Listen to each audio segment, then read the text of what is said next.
Të nderuar vëllezër, falënderimi dhe lavdërimi ka për Allahut Dhul Gjelal, Zotit të gjithdijshëm dhe të plotfuqishëm. Kë udhëzon Allah në rrugën e drejtë, nuk ka kush që humbë dhe kë në humbi nuk ka kush që ta udhëzojë posti. Falenderojmë Allahun për mirësinë e Islamit dhe imanit, që bëjnë dobi në çastin dhe në momentin kur s'kemi dobi as nga malli dhe as nga larg. Salatet dhe selamet ja përcjellin njeriu më të dashur që ka shkelur mbi sipërfaqen e tokës, mbështetësit më të drejtë që ka njohur historia, atij që sjellën jeta as shpirti për një të ardhmë më të mirë, atij që çdo minutë dhe çdo sekond mbjellte në zemrat e shokëve të tij dashurinë dhe mirësinë për këtë fe të dashur, mbi Muhammed Mustafa sallallahu alaihi wasallam, mbi shokët e tij fisnik dhe mbi gjithë ata të cilët e ndoqën, e ndjekin dhe do ta ndjekin në rrugën e tij deri në ditën e gjykimit. Të nderuar besimtarë, një nga motivet e ardhes pejgamberit sallallahu alaihi wasallam në cilësinë e të dërguarit është që të përsos moralin. Dhe për këtë e kemi argument hadithin e Muhammedit sallallahu alaihi wasallam, innama bu'ithtu li utammima makarim al-akhlaq. Me të vërtetë do të dërguar i Allahut, jam dërguar si pejgamber që të përsosi virtytet, që të përsosi moralin. Dhe për këtë kemi mbështetje ajeti kuranor ku Allah subhanahu wa ta'ala në surën Kalem thotë: "Wa innaka la'ala khuluqin 'azim." Për Muhammedin sallallahu alaihi wasallam thotë Allahu, ti me të vërtetë je me virtyte mëdhore. Prej cilësive që besimtari duhet të kultivojë në jetën e tij, prej dukurive që na inkurajon shariati Allah subhanahu wa ta'ala, është që të pajisemi me këto tre cilësi. Ato janë el-hilmu, wal-anatu, wal-rifq. El-hilmu do të thotë përmbajtja në hidhrim. Wal-anatu është maturia, wal-rifq është budësia. Allahu Dhul Gjelal kur tregon se për kë ka përgatitur xhenetin e tij, thotë wal-kadhimin al-ghayz wal-'afina 'anil nas. Thotë se ka përgatitur xhenetin e tij për ata njerëz të cilët e mposhtin zemrimin e tyre, për ata njerëz të cilët u afalin njerëzve të tjerë. Dhe njeriu nuk mund t'u afal njerëzve të tjerë dhe nuk mund ta mposh zemrimin e tij, po nuk u palis me këto tre cilësi. Allah subhanahu wa ta'ala në tregon edhe formën si duhet sillemi edhe ndaj njerëzve të cilët na kanë bërë keq. Në surën Fusilet, Allahu Dhul Gjelal thotë: "Wala tastawi al-hasanatu wala sayyi'ah." Thotë e keqja dhe e mira nuk janë të njëjta, nuk janë të barabarta. Nëse dikush neve na vërsulet me padrejtësi, na bën zullum, Allah subhanahu wa ta'ala na urdhëron që ne ndaj tyre të sillemi në formën më të mirë, duke u vetë përmbajtur dhe duke u afalur atë. Dhe thotë: "Idfa' billati hiya ahsan." Ktheja në formën më të mirë. Dhe përfundimi i ajetit është: "Fa-idha alladhi baynaka wa baynahu 'adawa ka'annahu waliyyun hamim." Nëse mes teje dhe atij ka patur armiqësi, dhe ti të keqen që na ka bërë e kthimit mirë, ai nga armiku më i madh i joti do të bëhet miku jot më i ngushtë. Nga kjo ajet vëllezër ne kuptojmë se Allah subhanahu wa ta'ala na obligon neve njerëzve që neve besimtarë ndaj njerëzve të cilët janë të pakujdesshëm dhe të pasqyrshëm dhe të pavëmendshëm ndaj neve, ne e kemi për obligim që të sillemi në formën më të bukur dhe në formën më të mirë. Nëse dikush ndaj neve sillet me padituri, ne duhet t'i kundërpërgjigjemi me dituri. Nëse dikush ndaj nesh sillet pa drejtësisht, ne duhet sillemi përsëri me drejtësi. Dhe nëse dikush është i pakujdesshëm dhe i pamoralshëm ndaj neve, ne duhet sillemi me moralin më të lartë. Dhe pastaj edhe nëse ka qenë armiku jon më i madh, ai do të bëhet miku jon më i afërt dhe më i ngushtë. Nëna e besimtarëve, Aisha radiallahu anha, tregon se pejgamberi sallallahu alaihi wasallam në lidhje me butësinë ka thënë: "Inna Allaha rafiq yuhibbu ar-rifqa." Allahu është i butë edhe i do njerëzit të cilët e kanë këtë veçori, butësinë. Allahu i do njerëzit e butë. Në një hadith tjetër, në një transmetim tjetër butë, ati njeriu që i mungon butësia, ai është privuar prej çdo mirë. Inna rifqa la yakunu fi shay'in illa zani. Në atë vend dhe në atë ambient, në atë qast, ku mbizotron butësia, nuk ka si tjetë ndrysha i vetëm se shkëlqej, vetëm se të ndryqoj. Wala yanzi'u fi shay'in illa shana. Dhe në atë vend ku mungon butësia, atëherë vetëm sa i vend dhe ai ambient do t'jetë i shëtuar. Sheikhul Islam Ibn Taymiyah rahimahullah thot për hidhrimin, për hilmin, për vetëpërmbajtjen e hidhrim, al-hilmu was-sabru 'anil adha, vetëpërmbajtja dhe durimi kur dikush plëndon. Wal-'afwu 'anil dhulm, dhe falja ndaj atyre të cilët kanë bërë pa drejtësi. Afdalu akhlaqin ahlu dunya wal-akhirah. Është morali më i mirë i besimtarit në këtë dunja, por Allahu do të dallojë edhe në ditën e gjykimit me këtë veçori, në ditën e gjykimit para të gjitha krijesave të tij. Dhe pastaj vazhdon Sheikhul Islam dhe thotë: "Wa yablughu biha ma la yablughu bis-siyam wal-qiyam."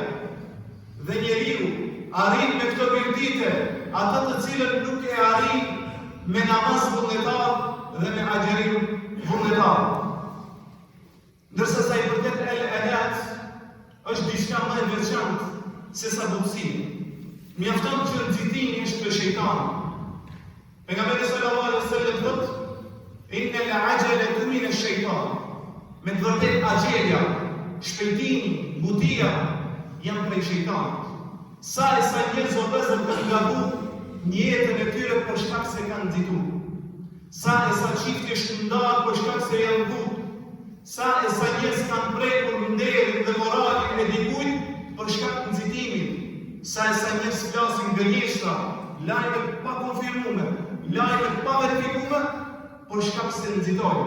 Andaj besimtari duhet të jetë i kujdesshëm në jetën e tij. Prematurisë është që t'i mendojnë gjërat mirë, t'i shohin gjërat mirë dhe mos shpejtojnë në gjykimin tonë me njerëzve. Dhe t'i shohin gjërat nga të gjitha këndvështrimet. Dhe pastaj t'vijmë me një konkluzë dhe me një përfundim. Një nga emrat e bukur të Allahut subhanahu wa taala është emri El-Halim. Dhe besimtari do të mësojë emrat e Zotit të tij dhe të meditojë dhe të nxjerrë mësime nga emrat e tij. E ka emrin El-Halim për shkak se nuk shpejton në dënimin e robërve të tij. Nuk u jep dënimin me njëherë, pasi që shkel ligji. Por Allah subhanahu wa taala u dërgon shenja, u dërgon argumente, u dërgon fakte, ndoshta mos po përmirësohen. Allahu dhul jalal në një ajet kuranor thotë: "Ya ayyuhal insan", o ti njeri, ma dharraka bi rabbika al-karim. Çka të shtyn ti që t'jesh kundrejt Zotit tënd? Çfarë të bën që të ikësh dhe të largohesh prej Zotit dhul jalal? Çka është ajo që është më interesante dhe më e bukur dhe më e dashur dhe më e këndshme për ti se sa kthimi te Zoti jot? Dietarët e kanë dhënë përgjigjen se për shkak se kia jetë ka ardhur në formën e pyetjes. O ti njeri, çka shtyn që t'jesh kundrejt Zotit tënd? Dietarët kanë thënë, ulemat e tefsirit, se është apatizimi. Allahu e lën robin e vet edhe të bëjë keq. Ka prej njerëzve të cilët e shajnë Zotin xhel xhelalu, ka njerëz të cilët flasin keq për të, por Allahu përsëri me butësinë e madhe që ka, i lën robin e vet se ndoshta mos po përmirësohet.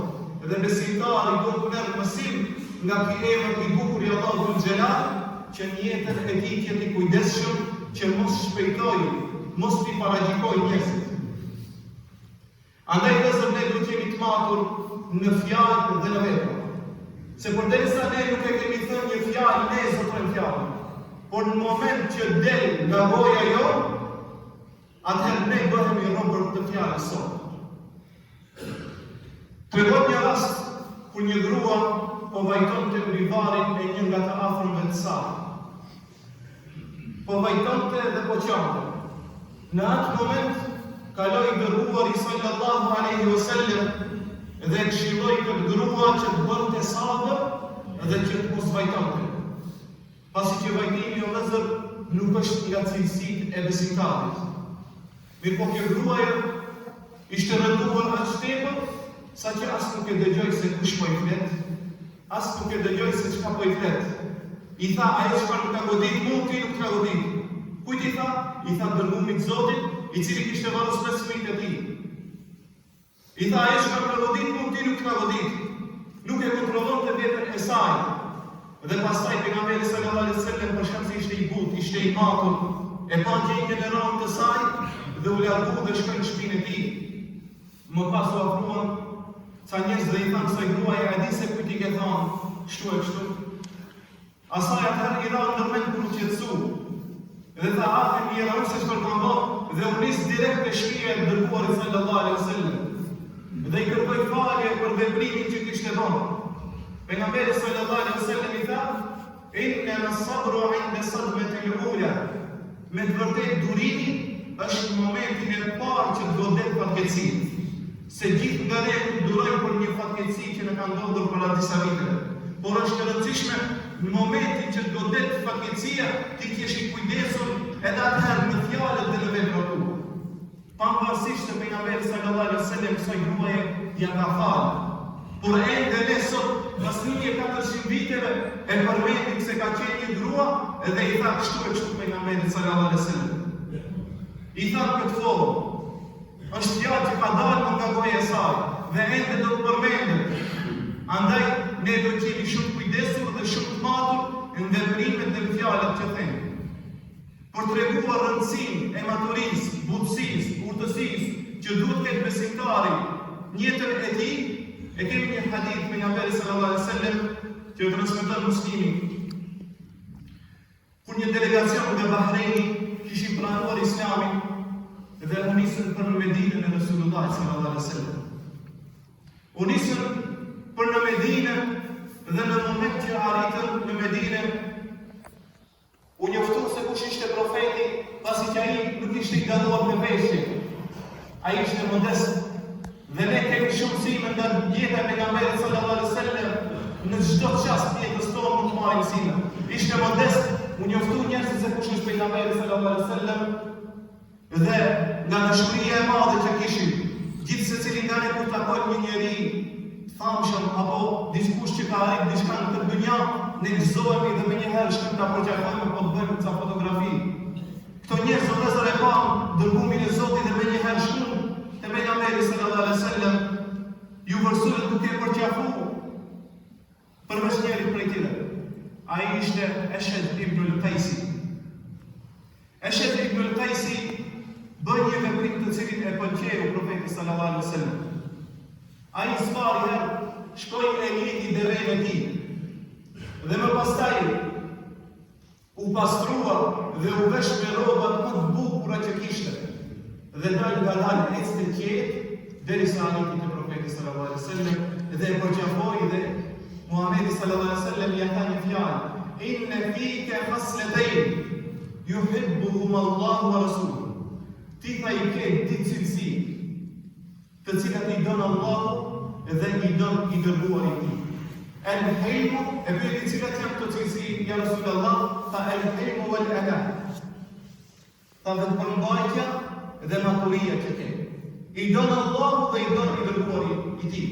Sigur mos kishin këto virtyte asnjë vlerë tjetër, edhe pse thamë se baza e çdo vlere vjen nga këto tre cilësi. Nëse me këto trija i ke mund të tjera të shumë leta për t'i përvetësuar. Janë shumë leta për t'i përvetësuar, nëse nuk do të kishte asnjë dobi në jetën e kësaj dhunjaje, do mjaftonte hadithi pejgamberit sallallahu alaihi wasallam që i donë Allahu dhe i donë i dërguari. Në moment që Allahu e donë një nga robrit e tij, e urdhëron melekun Xhibril dhe i thot duaje filanin, dhe melekun Xhibril e donë atë njeri, edhe pastaj i thot me lajkeve tjera, ta duni filanin, e duan gjithë banorët e qiellit, edhe derisa të bëhet pranimi i tij në tokë, edhe ta duan edhe njerëzit e tokës. Prandaj vëllezër, ne do të japim mundin tonë maksimal që këto vlera, këto virtyte, këto cilësi, këto veçori t'i përvetsojnë jetën tonë të përditshme. Dhe me këto vlera, me këto cilësi ta fitojnë faljen, mëshirën dhe dashurinë e Allahut Dhul Jalal. Lusë Allahu subhanahu wa ta'ala që na pajisë gjithë neve me këto cilësi. Dhe gjithë kështu si jemi të tubuar për ditë xumaje, që Allahu Gjelle Gjelalu na tuboj në xhenetet e tij plata, në xhenetul Firdaus. Kërkoni falje nga Allahu se është shumë falës dhe mëshirues. Aqulu qawli hadha wastaghfirullaha li wa lakum wastaghfiruhu